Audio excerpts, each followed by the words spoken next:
lahat ng isa. Sinabi ni Yahweh kay Moises, dalawa, babalikin mo ang salita doon, kampuhin sa tapat na Pihahiroth ng Baal Sipon sa pagitan ng Migdol at ng dagat. Tatlo, akalain ng Parao na kayo'y nagaligaw siya sapagkat verse 3 ako, nasobra pala. Akalain ng Parao kayo'y nagaligaw sa ilang sapagkat hindi ninyo malaman ang nakasaw. Mamatigasin ko ang Parao at tutugisin niya kayo. Ngunit ipakikita ko sa kanya at sa kanyang mga kaunan ang aking kapangyarihan sa malalaman ng ating Yahweh. Sinunod ng mga Israelita ang sinabi sa kanila. Nang makarating sa Parao ang balita tungkol sa pag-alis ng mga Israelita, nagbago siya ng isip pati ang kanyang mga tauhan. Sinabi nila, bakit natin pinayagang umalis ang mga Israelita? Di wala nang maglilingkod sa atin. 6. Pinahanda ng Paraon ang kanyang mga karwahe, pandigma at ang kanyang mga kawan. Ang dala niya ay panandaraw, piling ka karwahe, pandigma, kasama rin ang lahat ng karwahe ng buong Ehipto, bawat isa ay may sakay na unang kawal. Ang Paraon ay pinagmaligas ni Yahweh at hinabol niya ang mga Israelita na nooy naglalakbay na sa pangahap ng reyna.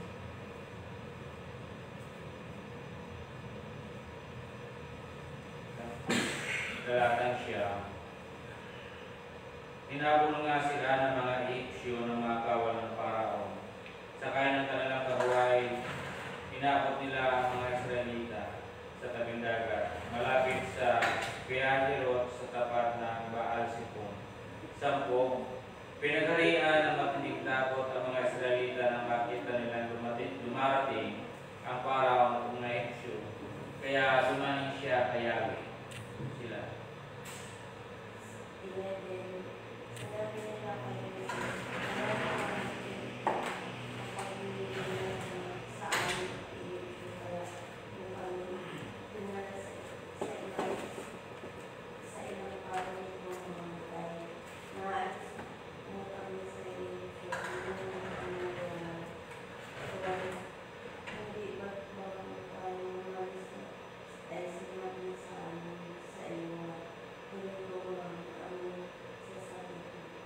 Sinabi naman sa iyo na huwag kami pakialaman at papayaan kami mananatili alitin sa mga Egypto sapagkat hindi ko namin manatili kami kaysa mamatay dito sa iyo. 13.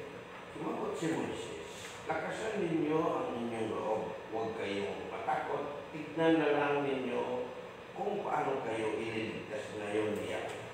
Hindi ninyo makikita ulit ang mga Egyptyo yan. 14. Ipagtanggol kayo ni Yahweh, wala kayong gagawin anuman. Sinabi ni Yahweh kay Moises, bakit mo ako pinangkarin ang mga Israelita? Tapat mo sa babaw ng dagat ang iyong tukol. Mahamati ang tubig at matutulog ng lahat.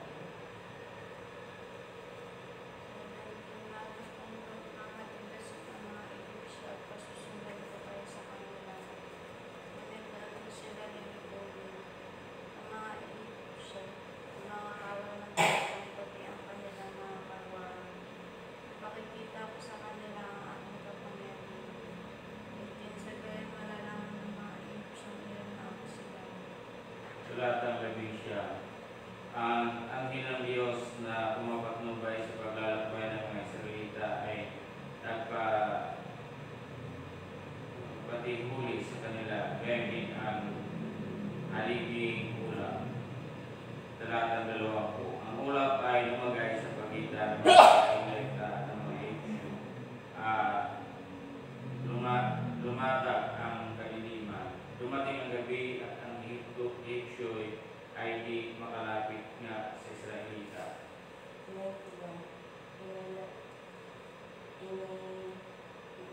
Itinapat mo sa sandan upang sa ipapalitan. Pagdamag iniiyaw ang isang malakas na hangin mula sa silangan malapit ang tubig. Ang mga Israelita lumagpas sa dagat ng nakaray. Iyong lupa sa pagitan ng hindi may pader na tubig. Hinapol sila ng mga Ehipsyo, ng mga karwahe at kabayuhan na paraon 24 nang magbubukang liwayway na ang mga Ehipsyo ginulo ni Yahweh mula sa haliping apoy at ulan.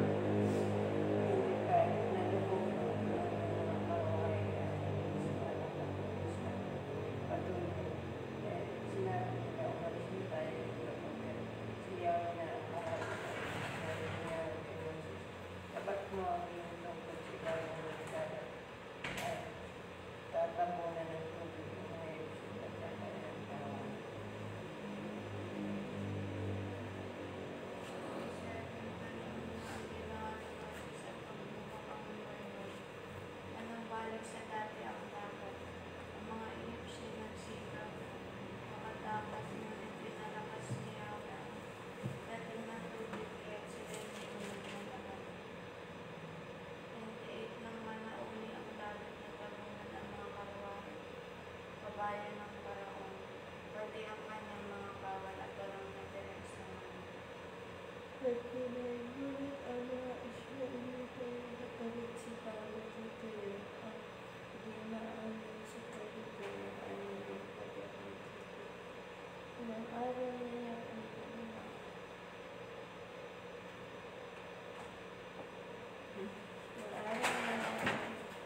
Israelita nagpas na sa mga Ehipsyo.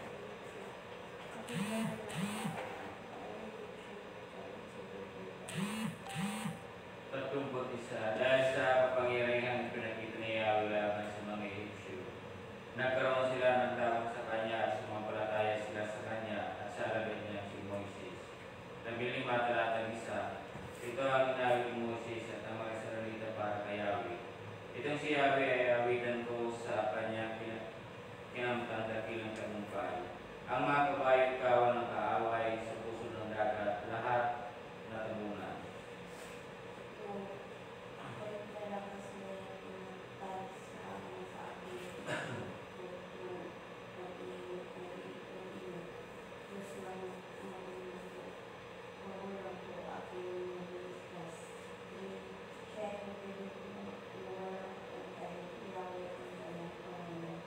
Number 4. Nang ang mga kawan ng Paraon sa dagat ng mga tambok ay mga silusong, ang lahat ng ito ay kanyang nilunod, pati na sasakyay kanyang pinalubog. 5. Sila ay natabunan ng alon ng dagat.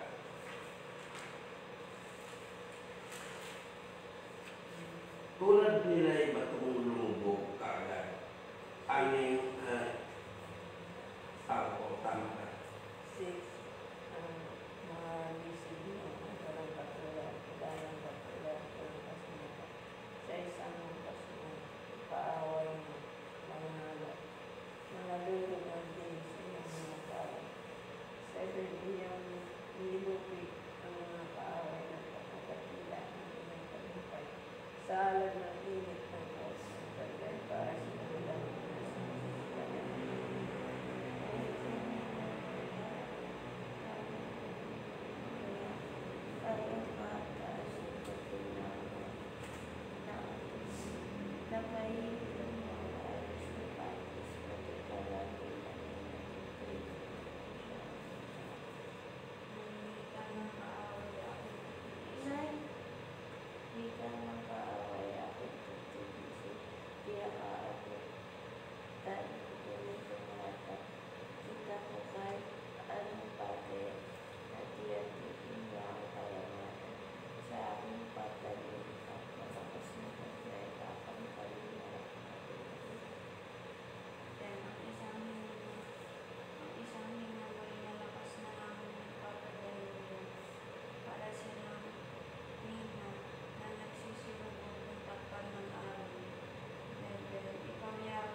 naglahok at sukat.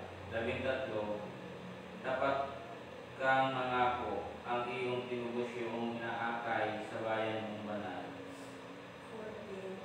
Ito'y balita at sa ating pangalaman sa karangalan ang nag-espiritu ako na lupa. 14.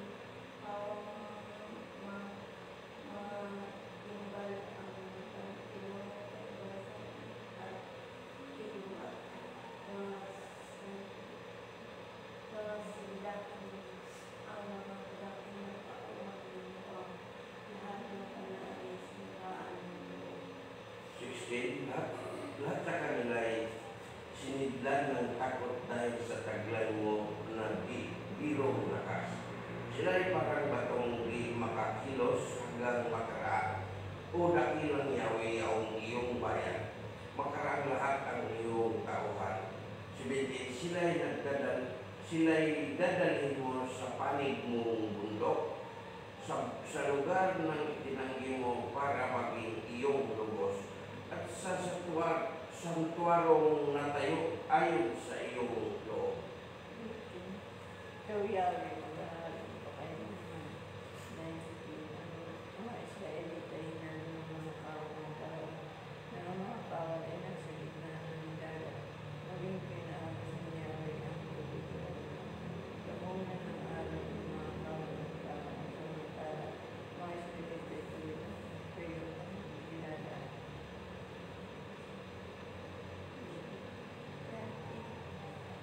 Pagkatapos ko mga si Miriam ang propetisa at inaaral ng isang panduri. Dinatto niya ito at nagsayawan ng mga babae habang sila nagsasayaw ng tama.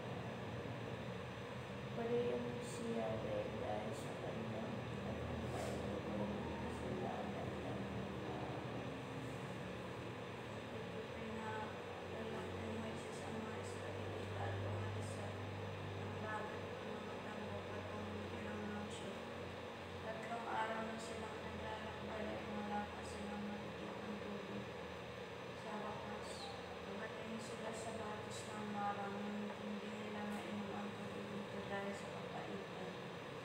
Kaya tinawag nila itong batis ng mata.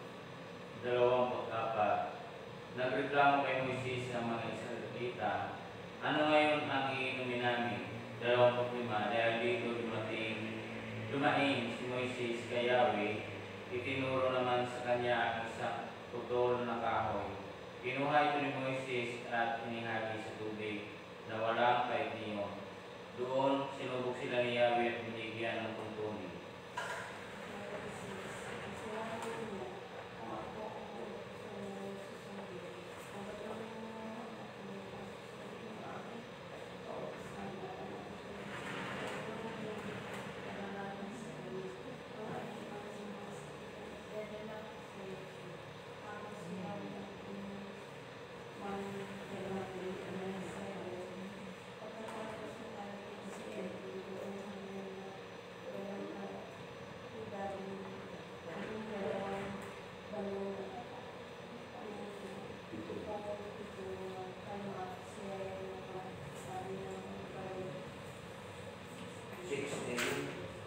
Verse 1. Mula sa En-Ilim, nagpatuloy sa pagpaalakbay ang mga Israelita.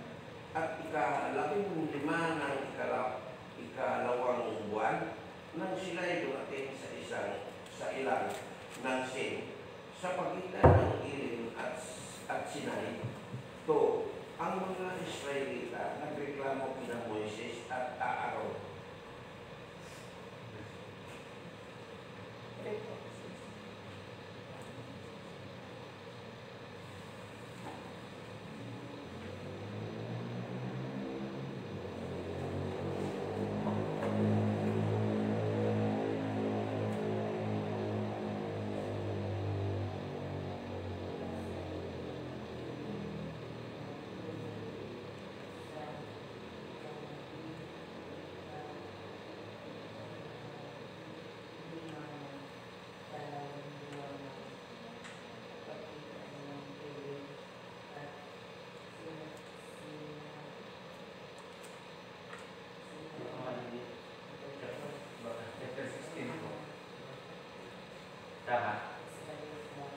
16 verse 3. 16 verse 16 verse 3. Sinabi nila, ang pusa sana'y pinatay na kami ni Yahweh sa Egypto. Doon nakakain kami ng hari at pinapay hanggang gusto namin. Dito naman sa ilang na pinagdalhan ninyo sa amin ng mga kaiwan sa gutom. Or sinabi ni Yahweh kay Moses, pauulanan ko kayo ng tinapay mula sa langit araw-araw. Palalabasin mo ng bahay ang mga tao para mamulot ng kasainin nila sa maghapon. Sa pamamagitan nito, susubukan ko kung hanggang saan nila susundin ang aking mga katangian. Tayo na namin. O Diyos na makapangyarihan, kami po ay narito. Salamat sa aming mga nakabasa, mga salita ninyo, Panginoon, na kayo Diyos ang manunubos, kayo Diyos ang nagliligtas. Tulad Diyos sa panahon ni Moses, ay iniligtas niyo yung mga Israelita sa mga Ehipto, mga habol sa kanila. Sa pamamagitan ng dagat, Panginoon, sila ay pinalakan ninyo, Panginoon, sa yung dagat na ito. At pagkalipas nila dito, Diyos, ay muli yung binalik upang Panginoon ng mga Egyptian ito, Panginoon, ay sila, Diyos, ay hindi nila na maabot pa ang mga Israelita nito, Panginoon. Salamat sa kaligtasan, Panginoon, sapagkat kailanman hindi nyo layunin upang ipahamak ang inyong bayan. Bago sa Diyos, ang nais ninyo ay magkaroon ng kaligtasan. Bagay sa panahon namin ngayon, Diyos, maraming pong salamat. Sapagkat kami, Diyos, ay iyong pinili, tinawag, upang Diyos na kami ugad ay maligtas, Panginoon.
Sa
Blue. Sige po, magandang umaga muli sa ating lahat. Blue. Po. At muli sa ating pang-siyam na ating gawain para sa ating Panginoon ay muli tayo na mag-aaral at ano pangalan ito? Merry Christmas sa bawat isa o maligayang Pasko sa bawat isa, bagit sa mga sumusubaybay sa ating lahat. Inaalala po natin sa ngayon ay ang pagsilang ng ating Panginoon. Amen. So sige.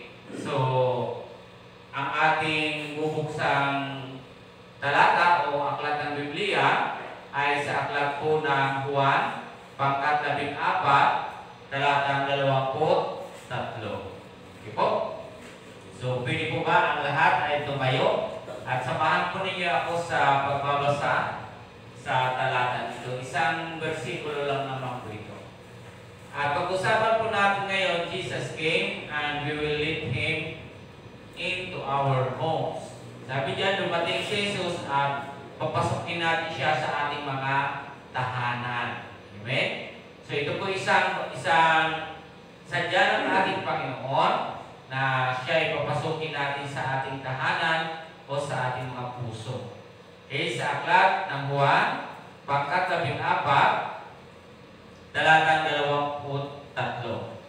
Kung kayo po'y naririyan na? Amen. Okay. Kung kayo po ay naririyan na, ay ating pong basahin sama-sama ang talata ito. 23. Sumagot si Jesus, ang umiibig sa akin ay tutupad ng aking salita. Ibigin siya ng aking Ama at kanya ay isa sa kanya at mananahan sa kanya. Tayo po yung manalangin. O Diyos na makapangyarihan, kami po ay naririto muli upang o Diyos, Ikaw ay sambahin sa Espiritu at katotohanan.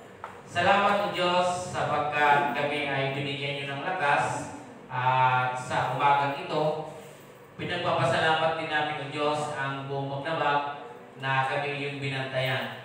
At ang salitang mahal kayo o Diyos ay maraming pong salamat sapagkat ito ay karagdagan ng aming kaalaman buhat sa iyong mga salita, Panginoon. Tinataas namin ang iyong dakilang pangalan sa tayong pangalan ni Jesus, ang lahat ay magsabi ng Amen. Tayo pong lahat ay magkakaupo na. Sabi sa binasa natin, sumagot si Jesus, ang umiibig sa akin ay tutupad ng aking salita. So, pag sinabi po tutupad, gagawin. Ano po? So, lahat na umiibig sa Diyos ay dapat isinasagawa ang ating mga pinag-aralan tungkol sa Kanyang salita. Kung tayo ay umiibig, dapat tuparin. Pag sinabi ng Panginoon, ibigin mo ang iyong kapwa, dapat iibigin mo siya. Tama po? Dahil yung sabi dyan, kung umiibig tayo, dapat tutuparin o gagawin. And then sabi niya, sa talata na tutupad sa aking salita, iibigin siya ng aking Ama at kami isa sa Kanya at mananahan sa Kanya. Tama po? Kaya sabi natin, Jesus came and we will lead Him into our homes. So sabi niya, dumating si Jesus at papasukin natin siya sa ating mga tahanan. At sabi niya dito, siya ay mananahan. Siya ay ating kasama. Tama po? So, puntahan po natin yung aklat ng Lucas, chapter 2, verse 4 hanggang 7. Sabi diyan na walang lugar para sa kanila sa bahay panunuyan. Noong ang Panginoon, na kung inyong mapapansin po rito sa aklat ng Lucas chapter 2, verse 4 hanggang 7, ito po yung kanyang sinabi. Sabi niya dito, sa chapter 2, verse 4 hanggang 7, sabi niya, mula sa Nazaret, Galilea, si Jose pumunta sa Bethlehem, Judea, ang bayang sinilangan ni Haring David, sapagkat siya ay mula sa angkan at lahi ni David.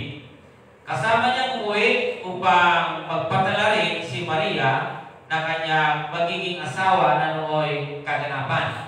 So, ibig sabihin nasa kaganapan na po nito nung panahon si Maria. Then, sabi diyan, sa 6, samantalang naroon sila, dumating ang oras ng panganganak ni Maria. And then, sabi niya, at isinilang niya ang kanyang panganay at ito'y lalaki. Sabi niya, binalot niya ng lapin ang sagol at inihiga sa isang sabsaban sapagkat wala ng lugar para sa kanila sa bahay patuluyan. So, there is no room, kaya ang ginawa ay inihigit na lang sa sabsaban. Alam niyo mga kapatid, sa buhay natin, tulad nito, na sa panahon niya, buntis siya at manganganak. So, kailangan niya talaga yung lugar na dapat mapanganakan. Subalit sa bawat lugar na pinuntahan po nila doon, wala na pong bakante. At wala na po sa kanila magpapapasok. Tama po ba? Ang Panginoong Hesus na sina Maria, wala mang tumanggap sa kanilang tahanan. Doon sana dapat siya makapag yung komportabling panganganak, subalit wala na po magpatuloy sa kanila. Di po alam ng lahat na yung isisilang na doon, ang isisilang ni Maria ay si Jesus. Ang tanong ko sa inyo ngayon, mayroon bang puwang ang Panginoon sa ating mga tahanan? Diba? Dahil sa ganitong pagkakataon na ito, na sinabi diyan, na wala na lahat ng punuan kasi nung panahon na yun ay nagpapatala lahat, kaya natin sila pumunta roon, so wala ng tahanan. Ang nangyari lang noon, nung pagkakataon na yun sapagkat yung panahon na yun ay kapanahonan ni Maria, at sa lugar na yun, doon na rin niya, na habang nagpapatala sila, doon niya na rin ipananganak yung ating Panginoon. Pero once again, wala pong bakanting mga bahay pang buyan. Tama ho? So sabi ng Panginoon sa ating binasa kanina, na ang Panginoon ay mananahan sa atin. At dito sa ating binasa ngayon, wala naman silang lugar na bahay para puntahan, para panganakan, kundi sila ay naghanap ng lugar upang doon na lang idaos o makaraos siya doon ng kanyang panganganak. Kaya sabi dito sa talata na ito, at isinilang niya ang kanyang panganay at ito'y lalaki, binalot niya ng lapin ang sagol at inihiga sa isang sabsaban. Tama po. So wala na pong lugar, wala na pong room, wala na talaga. So sa pagkakataon sa bawat katok nila, walang nagpapatuloy. Kasi punuan na. Tama po. So sa panahon din natin ngayon, sabihin natin hindi yun ng bahay, sabihin natin nila sa bawat ospital, may mga tao talaga na nangangailangan yung gusto ng yung mga anak. Minsan yung iba, may napanood po ako na nagalit sapagkat sila ay parang hindi tinanggap sa ospital. Nakailang ospital po yung nilapitan. Malapit na po siyang manganak. Ilang ospital po yung ipalipat-lipat, dapat hindi po ganon. Dapat yun ay tinatanggap, tinanggapin na sapagkat kapanahonan na, oras na dapat siyang manganak. Pero ang nangyari po, pinalipat-lipat pa po. Sino po yung hindi magagalit doon? Di ba? Kasi gusto ko siya na dapat mailabas na talaga yung sanggol. Ang panahon ng ating Panginoon, isang sabihin natin, para kung sa damdamin ng tao masasaktan ka, di ba? Kasi kung matugma sila, lahat ng lugar ay puno na sila. Wala na pong naglakas ng loob. Dito na lang kayo kasi buntis kayo, di ba? Wala po nang ganun. Nang dahil na wala na talagang pumapasok sa kanila, wala na talagang lugar. So anong nangyari? Dahil wala na lugar, kung ano yung kapistuhan ni Maria, tulad dito na nilagay na lang po doon sa sabsaban. Nilagyan na lang ng lapin at doon na lang pinanganak ang ating Panginoong Hesus sa puyon, sa sabsaban. Doon na po pinanganak. So salamat sa lugar na yun, sa mas mabuti pa yung lugar na yun, na sa sabsaban na yun ay sila ay pinatuloy. Tama po. At ulitin ko, nung sila po yung naroon na, ang naging kasama nila doon, yung mga nagpapastor ng mga tupa. Tama ho? Kaya sabi ko dito sa inyo ngayon, kayo ba ay bibigyan nyo ng pagkakataon ng Panginoon o bigyan nyo ng puwang, binibigyan nyo ba ng puwang O gusto nyo ba papasukin sa bahay ninyo ang Panginoon? Di ba? Kaya hindi mo ng Pasko ay ito mga kapatid. Amen po ba? Dapat yung ating Panginoon ay naririyan sa tahanan natin o naririyan sa ating mga puso. Useless po ito mga kapatid kung wala naman si Kristo. Yan yung totoo mga kapatid. Di ba? Without Jesus Christ in our life, wala din yun. Kung wala na yung ating Panginoon sa ating mga tahanan, bali wala rin yun mga kapatid. Di po ba? Kaya sa panahon na yun, isang pagkakataon sana yung kung sino mo yung pumapasok sa kanila. Kaya wala po talaga, kaya doon po talaga siya pinanganak. Kaya ngayon sa oras na ito, sabihin natin na sa buhay natin ngayon, kinakailangan talaga natin si Jesus. Kailangan niyong papasukin sa inyong bahay, kailangan niyong papasukin sa inyong tahanan o sa inyong mga, sa bawat isa sa atin. Amen po? So sabi dito, ano po ba ang mayroon kung bakit natin papapasukin yung ating Panginoon? Ano yung pagpapala na makukuha naman natin kung papasukin natin ang Panginoon sa ating buhay? Diba? Sabi niya, what blessings do we get when we let Jesus into our home? Ano ang pagpapalang natatamo natin o yung matatamo natin kapag pinapasok natin si Jesus sa ating mga tahanan? Tama? Importante po, sa diwa ng Pasko ay kinakailangan na si Jesus ay ating kasama. Ano bang ibig sabihin ng Emmanuel? God is with us. Tama po ba? So, ang Panginoon ay suma sa atin. Ang pagsilang ng ating Panginoon, siya po ay, pangalan po niya ay Emmanuel. Nang ibig sabihin, ang Diyos ay suma sa atin. God is with us. Kaya, ang diwa ng pagsilang ng Panginoon, kung wala naman po talaga siya sa atin, paano mo ngayon masasabi na ang Diyos ay suma sa iyo? Si Kristo ay suma sa atin. Di po ba? Itong ating pinagdidiwang na ito, dapat si Jesus ay pinag-uusapan. Si Jesus yung dapat pinakasentro na ating pinagkikwentuhan. Pero ano po ba yung ginagawa ng mga tao? Di ba? Very few yung mga nag-aala-ala sa ating Panginoon sapagkat iba po talaga, iba na po talaga ngayon yung ginagawa ng tao. And then sometimes mga kapatid, ipapaalala ko sa inyo, itong okasyon na ito ay nagiging commercialism. Tama po ba? Sa mga pagkain, sa mga laruan, sa bawat mga bahay, sa mga sasakyan, at napakaraming bagay mga kapatid na nagamit na po ito na sinasabi pong Christmas, itong pagsilang ng ating Panginoon sa komersyalismo. Tama po ba? Ang ibig sabihin po ng komersyalismo? Ha? Nagagamit niya ito minsan sa kalakalan. Business, sa lahat kung ano yung mga pinakita, mga palamuti, pero ang totoo, yung diwa ng Pasko ay wala na po talaga doon sa kanilang puso. Napunta na doon sa mga bagay-bagay para lang sabihin, yun ay Pasko, yun ay si Jesus, pero hindi rin yung tunay ng mga kapatid. Yung tunay po doon, yung pagpapasok mo kay Jesus sa tahanan mo, pagpapasok mo kay Jesus sa iyong buhay. Yun yung totoo. Tama po? Kahit ilang bagay pa yung bilhin po natin ng mga bagay, ng mga materials para sabihin natin na Pasko ngayon, hindi yung gano'n. Kundi, nagkikita po yun dito sa ating mga ginagawa sa ating mga buhay. Amen? Okay, so sabi niya na tatlong bagay yung ating pag-usapan kung ating papapasukin yung ating Panginoon. Number one, when we lead Jesus into our homes, Jesus will partake with us. Tama po ba? Sabi niya, kapag pinapasok natin si Jesus sa ating mga tahanan, magkikibahagi si Jesus sa atin. Ayaw niyo ba magbahagi si ang ating Panginoon? Gusto. Maganda po na maging kasalo po natin ang Panginoon na pinag-uusapan sa ating bahay. Sa hapagkainan, ay kailangan natin kasama ang Panginoon.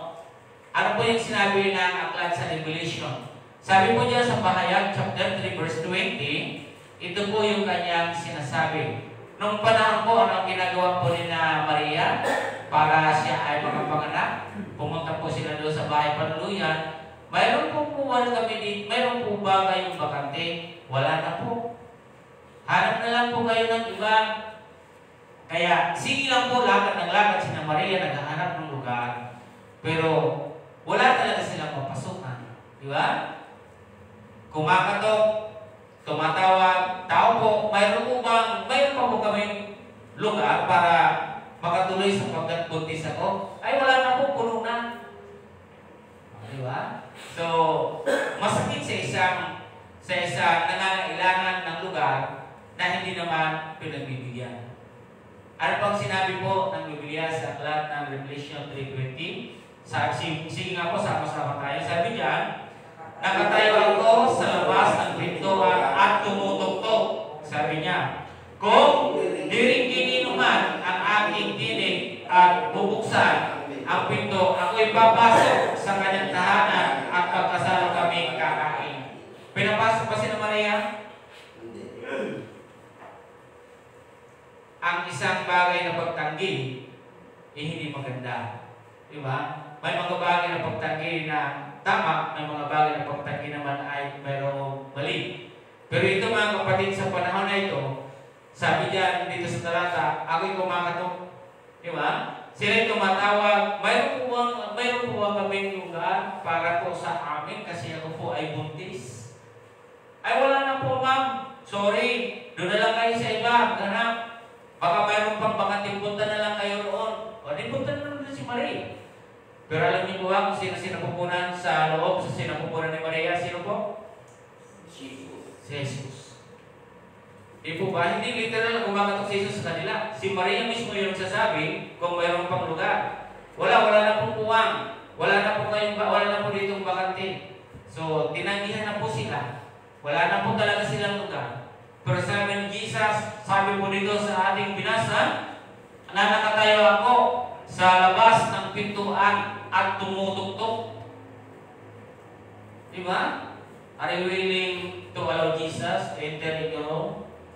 So sa bawat isa sa atin ay kinakailangan po natin papasukin yung ating Panginoon. Behold, I stand at the door and knock. If anyone hear my voice and open the door, I will come in to him. Diba? Paano mo naman ngayon magkakasama ang Panginoon at magkakasalo kung hindi mo naman pinapapasok? Tama po ba? And then, and will sup with him and he with me. Di po ba? So, sa bawat isa sa atin, kinakailangan po natin is dapat tayo, welcome tayo sa ating Panginoon. Hindi dapat natin siya tinatanggihan. Diba? Sabi po natin na kapag pinapasok natin si Jesus sa ating mga tahanan, ay makikibahagi si Jesus sa atin. Diba kadalasan, pag sama-sama nagkakain, nagkikwentuhan ba kayo? O kain lang kayo ng kain na walang kwentuhan? Anong kadalasan pag nagsasalo-salo tayo? Kain lang? Bahala kayo lang, sumalo kayo, hindi lang. Tapos kain, pagtapos alis, walang kwento. Walang usap. Diba? Yung pagkakataon, itong mga bagay nito, mga kapatid, sabi niya, makakasama natin siya sa loob ng bahay. Tama po? Magkakausap mo ang Panginoon. Diba? So, pwede kayo magsabi, pwede siya magsabi sa inyo. Yung kung ano yung karaniwang ginagawa po natin sa ating pagsasalo-salo, ganun po yung mangyayari. Dahil pinapasok ninyo yung Panginoon. Ano man sarap ngayon mayroon tayong handa kung wala naman si Jesus? Wala po yun. Ang mapagbibigyan natin ng kasiyahan ay ang katawan natin physical. Pero yung spiritual na ating buhay, hindi po natin mabibigyan ng kasiyahan sapagkat hindi natin pinapasok si Jesus o tinanggihan natin si Jesus sa ating buhay o sa ating tahanan. If Jesus will come in your heart, of course, He will welcome rin yun sa tahanan. Pero kung hindi welcome sa ating puso, ang ating Panginoon sa ating pagkatao, hindi magiging welcome din ang ating Panginoon sa ating tahanan. First, mga kapatid, dapat ma-welcome muna si Jesus sa buhay natin. Dapat mauna na ang Panginoon ay naririto sa atin, na siya ay kumikilos sa atin. Once na po siya ay kumikilos sa atin, wala pong problema na pumasok sa ating bahay. Sapagkat pumasok na sa iyo ang Panginoon, so ibig sabihin, kasama mo na siya papunta doon sa iyong bahay. But, kung hindi mo siya pinapayagan na pumasok sa iyo, paano mo ngayon ay papasakin yung Panginoon? Kung tinatanggihan mo ang Panginoon sa iyong buhay, of course, tinatanggihan mo rin na huwag siyang pumasok sa iyong bahay. Dapat mauna sa iyo. Dapat welcome para sa iyo si Jesus at huwag po natin siyang tatanggihan. Ang Panginoon ay kumakatok sa ating mga puso. At ang sino man magpapatuloy sa Kanya, siya ay iyong makakasalaw, makakabahagi mo siya sa hapagkainan. Maging doon sa ating loob ng ating bahay. In every corner, yung four corners ng ating bahay, andun yung ating Panginoon. Tama po ba? Ituturo mo ang Panginoon sa inyong bahay. Maliit o sa malaki man ang bahay mo, ituturo mo siya doon. Wala po yung dito ka lang, o dito ka lang sa may kusina, o dito ka lang sa sopa. Hindi ibig sabihin, pag pinapasok mo ang Panginoon, ibig kasama yung kabuuan ng iyong bahay. Tama po ba? So, ganun dapat yung pag-welcome, pagkatrato sa ating Panginoon. Kaya nung panahon po noon, is kumakatok sila. So, ang nangyari na lang po, binalot na lang po ng lampin. Isabi doon sa ating pinatis dyan, sabi natin sa 14:23, umiibig sa akin ay tutupan. Then, ang Panginoon ay mananahan si Jesus at ang Ama ay mananahan sa atin. Tama po ba? So, ganun mga kapatid. Itong pinagdiriwang na ito, kung wala naman talaga, hindi naman natin welcome si Jesus. So, ano ngayon yung magiging silbi ng ganitong okasyon kung wala naman si Jesus? So, sana welcome po natin sa bahay natin. I-welcome natin sa ating mga sarili. Pangalawa mga kapatid, sabi niya sa pangalawa, when we let Jesus into our homes, Jesus will, number 2 na tayo, number 2. Number 2, when we let Jesus into our homes, we will receive salvation and at the same time, the recognition that we are from the tribes of Abraham. So, sabi po dyan. So, sa pangalawa, kapag pinapasok natin si Jesus sa ating mga tahanan, tatanggap tayo ng kaligtasan at kasabay nito ang pagkilala na tayo ay mula sa tribo ni Abraham or Levi. Amen? So, yan po siya. So, mababasa po natin yan sa Luke chapter 1 hanggang 10 ng chapter 19. When we let Jesus into our homes, we will receive salvations. And at the same time, the recognition that we are from the tribes of Abraham. Noong panahon mga kapatid, ay mayroong isang lalaki na napakababa o pandak na tao. So, ito ay tax collector. Ang sabi niya dito, sa talata na ating babasahin sa pangkat-11, sabi niya po rito, pumasok si Jesus sa Jericho at naglakad sa kabayanan. Doon may isang mayamang puno ng publikano na ang nagangalang Sakio. Ano po siya? Sakio. Ano yung katayuan niya? Mayaman. Okay. So, ang pangalan niya ay Sakio at ang katayuan niya ay mayaman. Tama po ba? So, intindihin na, pag sinabi pong mayaman, sapat po siya. Sufficient po siya. Lahat po'y kumplito po yun pag sinabing mayaman. Subalit mababa, ang pangalan niya ay si Sakio. Ano? Then sabi ko riyan, at pinagsikapan niya makita si Jesus upang makilala kung sino ito. Mayaman na po siya, kilala po siya, pero bakit nagsusumikap siya makita si Jesus? Okay, sabi niya, ngunit siya ay napakapanda at dahil sa dami ng tao, hindi niya makita si Jesus. Hindi niya makita si Jesus. Pero gusto niya makita ang Panginoon. Di ba? Hindi niya makita ng maraming tao. Pero, no problem. Gawa si Sakio ng ibang pamamaraan. Sabi niya, sa dami ng tao hindi niya makita si Jesus. Kaya patakbo siya nagpauna at umakyat sa isang puno ng sikumuro upang makita si Jesus at magdaraan doon. Pagdating ni Jesus sa damong iyon, siya'y tumingala at sinabi sa kanya, Sakio, bumaba ka agad sapagkat kailangan kong tumuloy ngayon Sa bahay mo. sa bahay mo. Diba?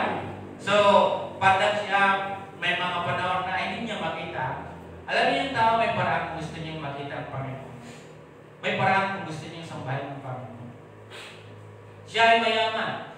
Pero maraming mga bagay, pero maraming dahilan kung ayaw siyang makita. Pero marami din paraan kung gusto mo talaga. Kahit ano ba yan, dahil gusto mong makita ang Panginoon, gusto mo siyang i-welcome sa inyong bahay. Di ba? So, gagawa ka ng paraan. Amen? Ito yung diwa ng Pasko na dapat natin inaalala. Kahit yung pagkatukan nila doon pwede naman sila gumawa ng paraan, pwede naman sana lang sa sala. Di ba? Kung sa mga bus, kayo ba yung mawin ng probinsya? Pag pulibo, minsan nakikiusap ka kahit tayo. Nagbibigay sila ng pagkakataon para ikaw ay paupuin. Kahit sa mga bagay sa gitna, pwede ka mapo. Sino yung nakaranasan ng gano'n? Ako kasi probinsyano, Bicolano. Nung ako pa yung umuwi ng Bicol, lalo na sa katulad nito, na panahon, punuan ko yun. Minsan nakikiusap ka kung kaya ka pang papasukin. Pag mayon pa, kung gumay-may ron, pag puno na kasi yun nasa 40 mahigit yung seating capacity ng bus. Tapos, minsan pinapayagan ka. Sunod pa na ni Jesus, pwede naman sana yung payagan, pwede naman doon may lugar. Tama? Kaya dito makita po ninyo sa Zaccheo, yung pagkakataon na yun, eksakto pa naman. Di ba? Nung pagdaan ng Panginoon, nakita niya si Zaccheo na nasa puno. Di ba? Siya yung pinagkakaiba sapagkat napakaraming tao sa bawah, pero siya yung nasa taas. So kakaiba, bakit ang Zaccheo sa puno? At tinawag si Zaccheo.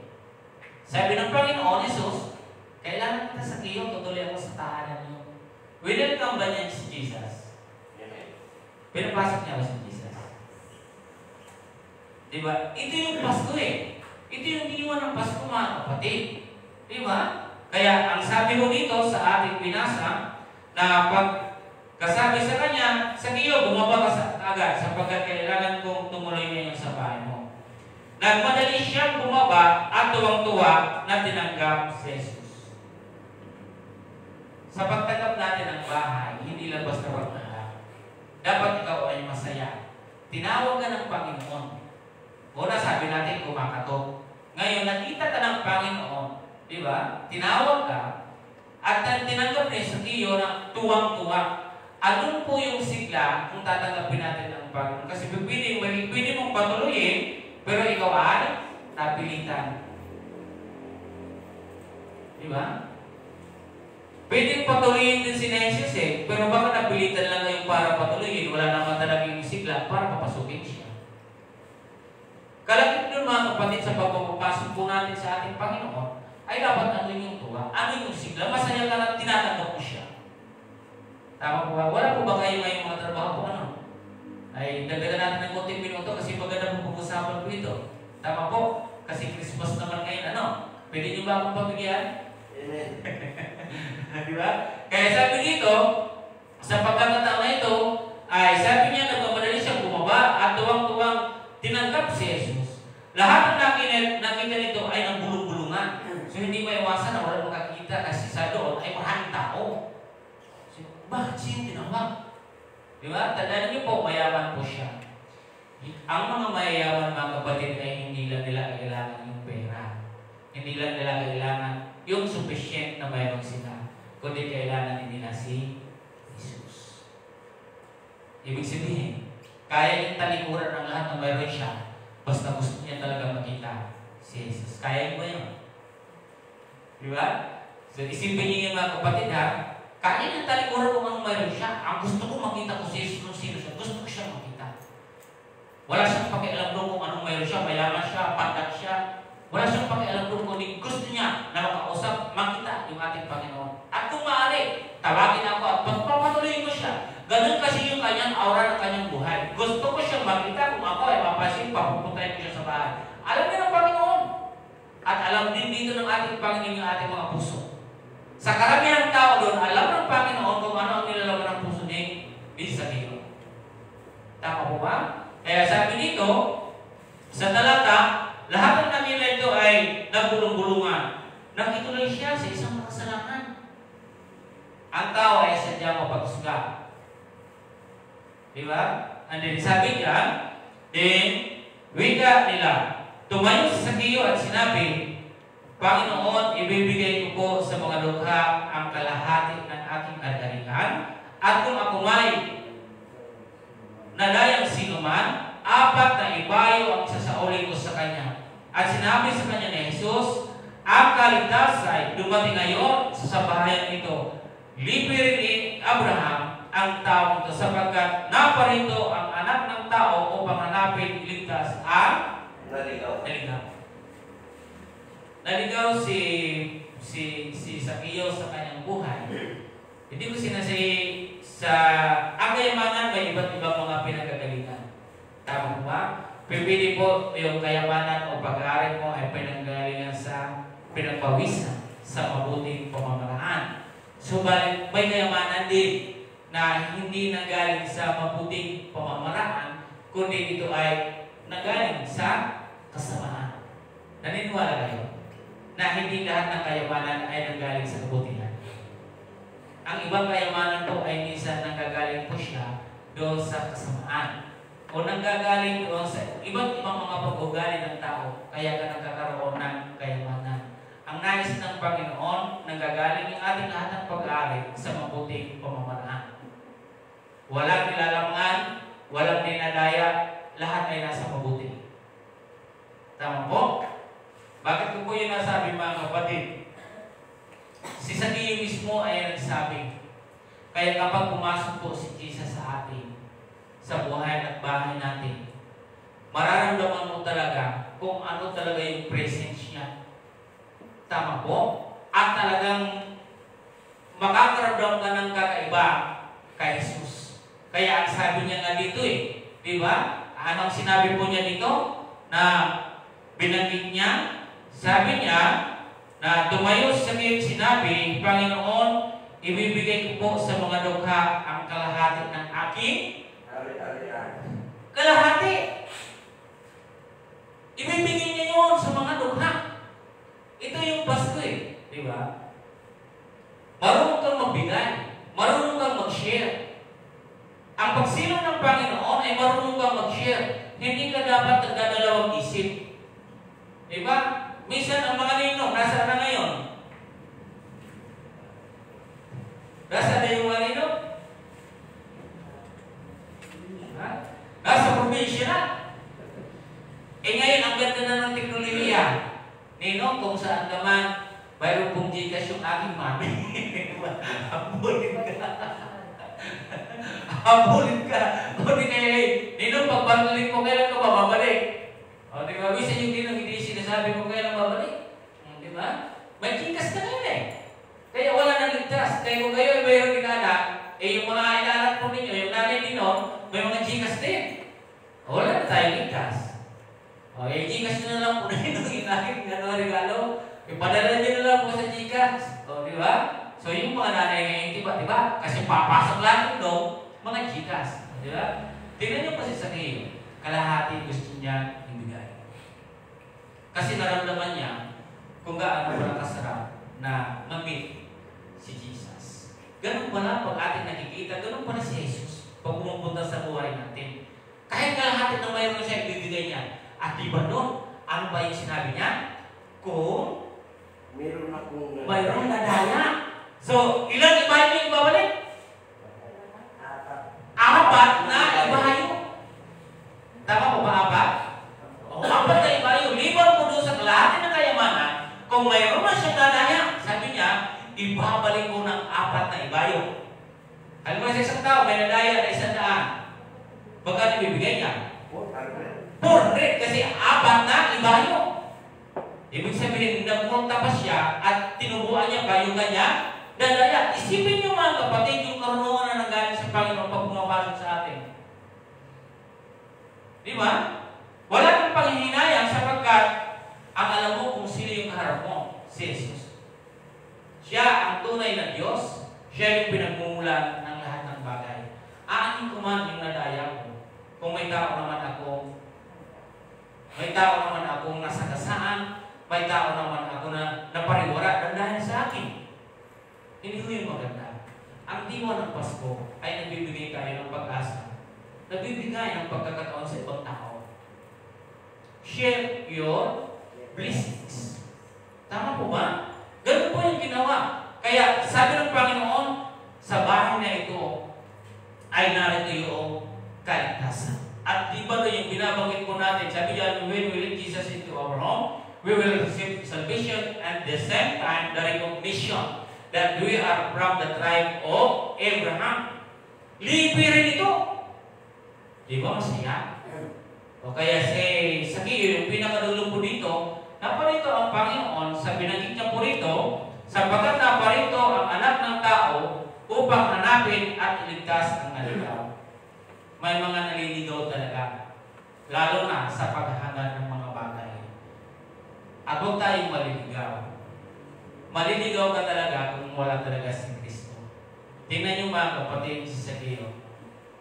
Kung naligaw man siya, Lord, yung kalahati ibibigay ko sa lahat sa mahirap. Okay?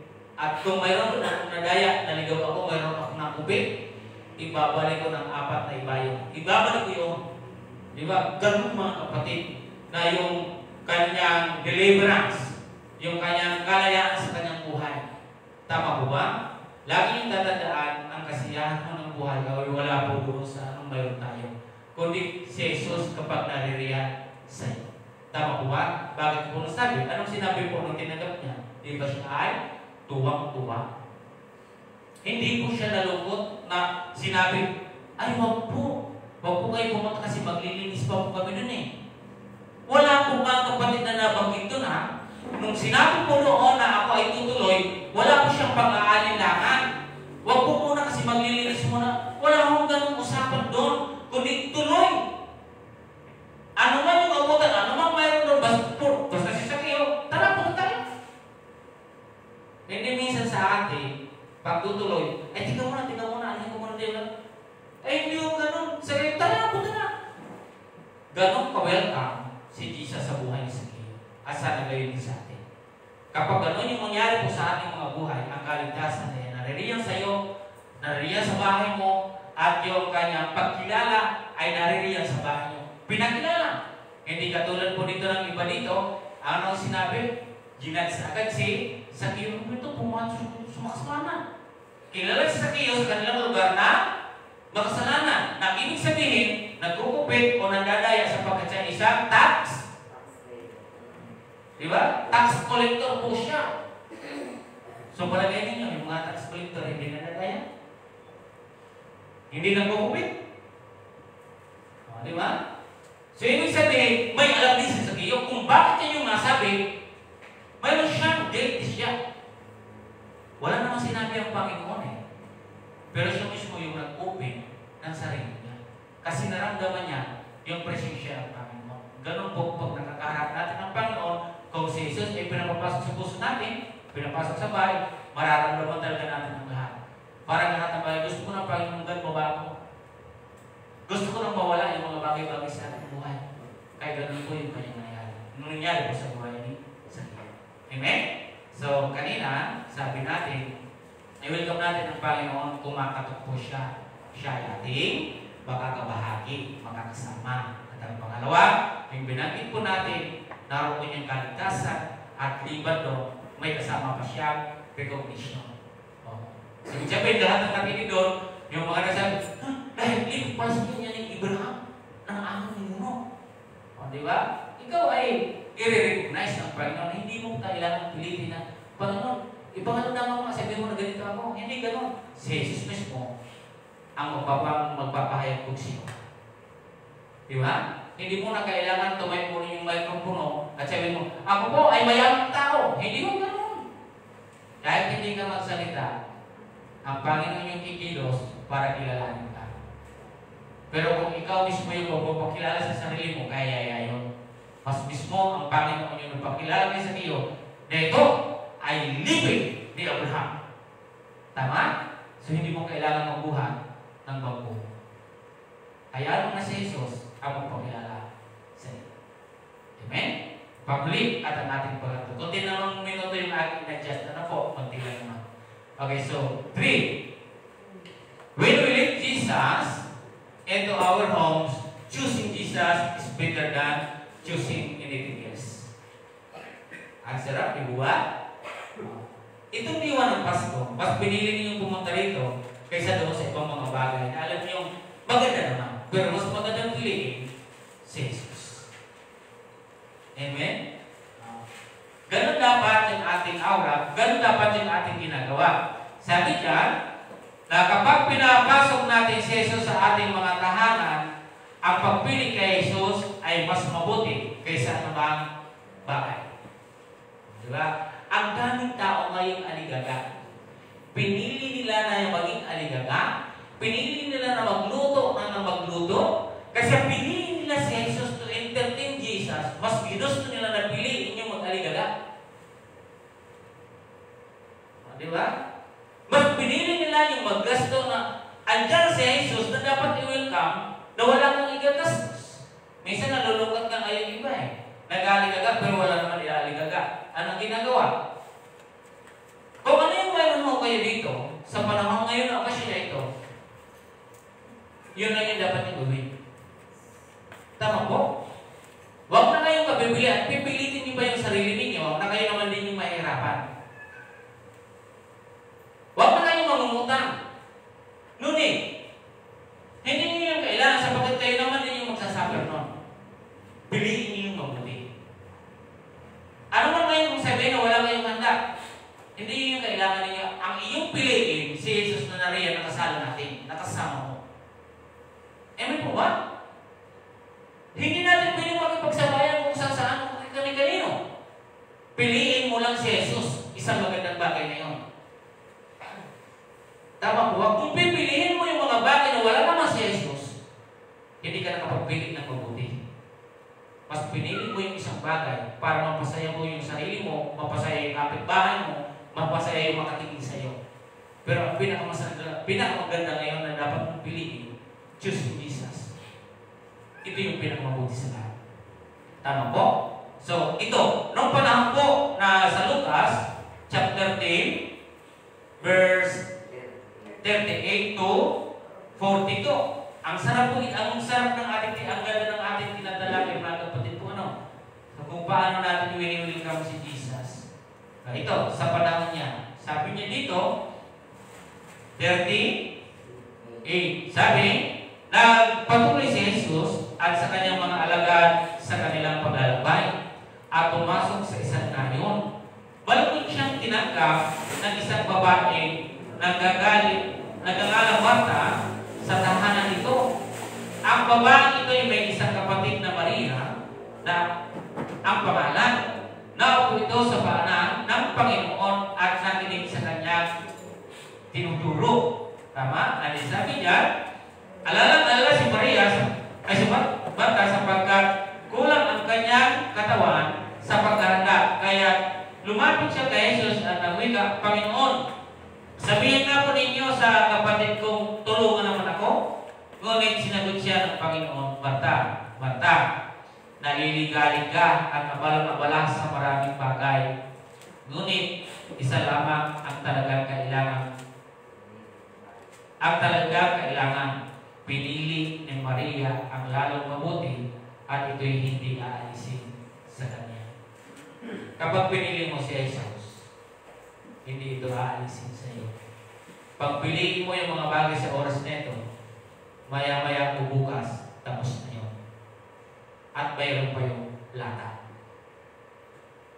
Naroon po ninyo? Kaya binanggit ko sa inyo kanina, ano man yung pinagkakaaligagaan natin ngayon, isipin nyo ng maigi. Baka after nun, iiyakan. Baka after nun, may latak yun. Di ba? Baka may latak after po ng ating pag sa okasyon na yan. Nakalimutan mo si Jesus. Okay? Pumasok siya ng mga kapatid. Magalang naman. Natutuwa naman si Marta. Subalit ang pagpasok ng pulon, nagkaiba na po yung kondisyon, yung sitwasyon. Bakit po? Ano na po yung nangyari? Imbis na dapat harapin ni Marta, ano ginawa niya? Naghahanda. Ang dami ngayon naghahanda na dapat kaharapin mo si Jesus. Pero anong ginagawa natin? Naghahanda. Liban sa paghanda ngayon, kung saan tayo napupunta, saan tayo napapalpad, hindi natin tinanggap si Jesus. Pinili mo yung magpapasasaya sa iyo. Pinili mo itong bagay na ito, pero sasabihin ko sa inyo, baka mayroong maalis sa iyo. Baka mayroong tanggalin sa'yo. Pagkatapos mo niyan. Baka mamaya, after nun, nagsisisi ka. Buti pa, nakinig ako kay Napasko. Dapat hindi pala ako na ganito. Tingnan mo ngayon. Bayarin natin ang lawi. O, di ba? Naubos na. Nakinain natin. O, di ba? So, wala naman pong problema sa paghahanda. Wala naman pong problema sa pagkain. Tama, Brother Roday? Wala naman pong problema dun eh. Pero ano ba yung kaya mo? Huwag kayong mag-aaligaga kung anong bagay. Yung minimiti na ganito dapat yung makuha. Kung ano niya, sabihin nyo, sa pamilya niyo, ito yung kaya natin na. Ito lang yung kaya natin. Importante ngayon, panalangin natin sa Panginoon. Piliin natin si Jesus. At pag pinili mo si Jesus, hindi siya aalis niyo. Hanggang matapos po ito, hindi talaga siya aalis. Hindi siya tatanggalin. Tama po ba? Mawala na lang yung lahat, pero si Jesus, nananatili sa inyo. Tama po ba? Yan yung isang magandang bagay. Anong sinabi ni Marta? Panginoon, sabihan mo nga ito, tulungan ako, sabi niya, Marta, Marta! Buti pa nga si Maria eh. Siya na lang, yung umarap na Jesus. Di ba? Siya na lang yung umarap. Nung hinarap niya, yun yung sinabi ng Panginoon. Sabi niya, Marta, mas maganda yung pinili ni Maria kaysa sa iyo, ha?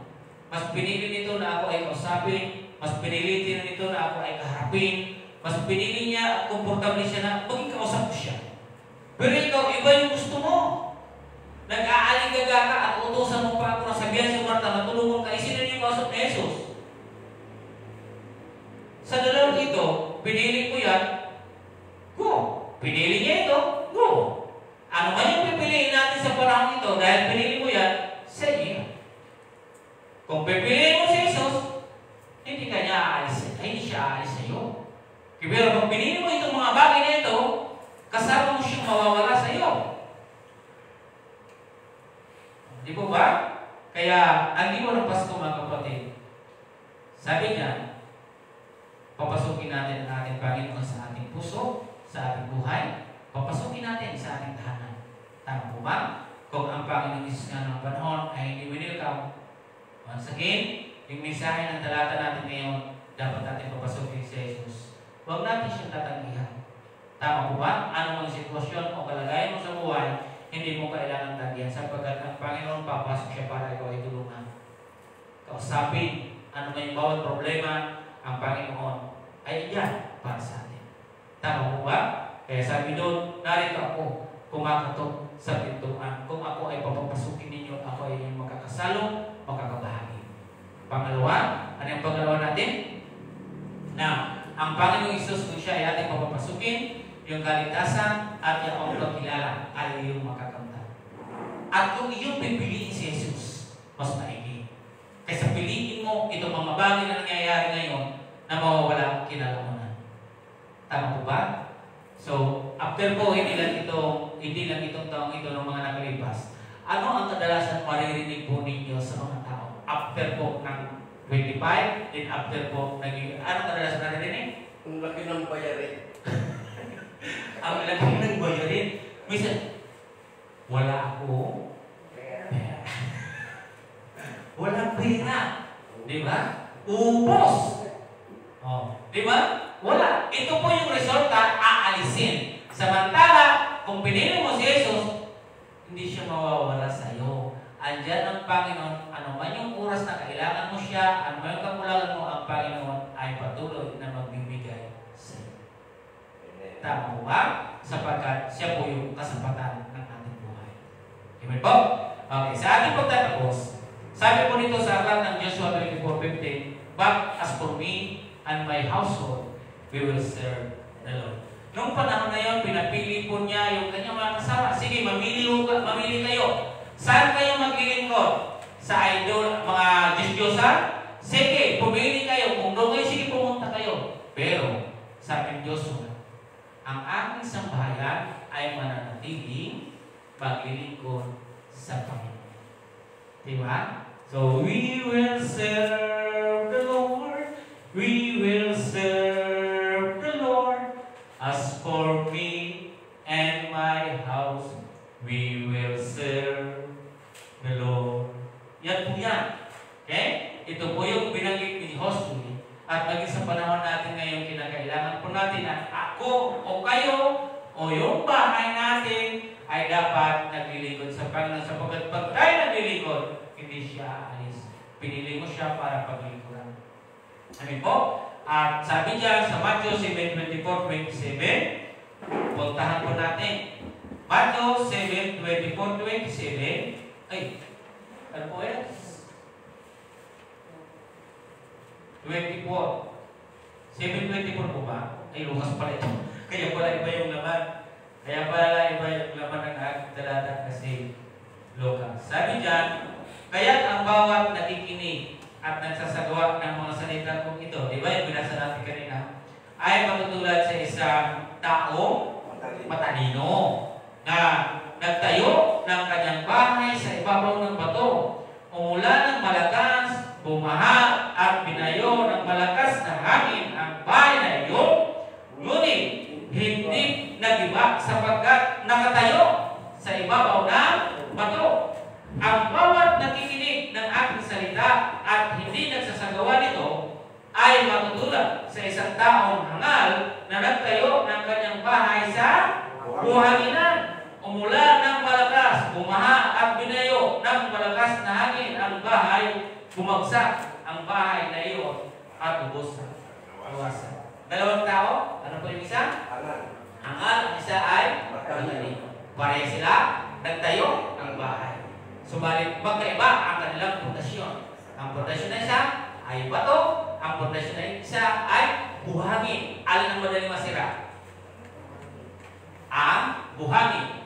Na yun po ay ang sinasabi doon sa buhangin, ang nagtayo ay ang hangal. Ang bato na walang iba kundi ang matalino. Sapagkat ang bato ay si Kristo at yun yung tamang pundasyon ng bawat isa sa atin.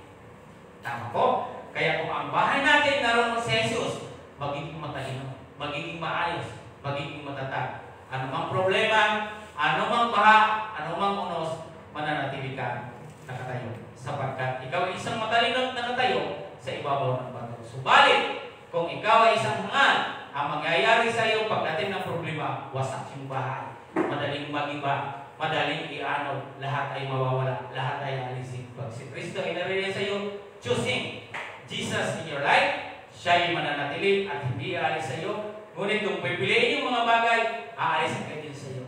Amen? So, dalawang bagay piliin niyo po, mga kapatid. Okay? So, again, kung gusto niyo maging matalino, choose Jesus. Kung gusto, ayaw niyo, pwede kayo mamili. Kaya piliin niyo gawin.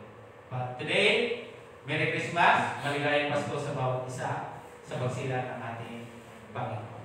Maraming po salamat. At bago tayo tumuloy doon sa ating pagtatapos ay punta muna tayo sa ating Christmas offering. Po, awit muna tayo, awitin po natin yung give thanks. Termina.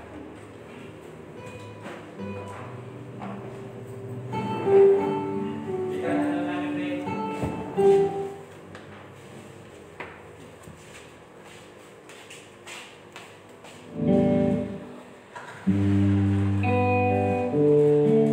Kung ayaw niyo po, sabayan niyo lang po ha. Ay, hindi ko pala nabasa, no? Make room in our hearts to receive. Nabasa niyo na po, no?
tayo pong lahat ay lumayo sa ating pagtatapos ng pagdiwang. Lord, kami po ay nagpapasalamat sa iyong biyaya. Salamat po, Panginoong God, sa buhay na binigay niyo sa amin. Salamat sa aming mga pinag-aralan, Panginoon, na ito, Diyos, ay maging sariwa parati sa amin, Panginoon.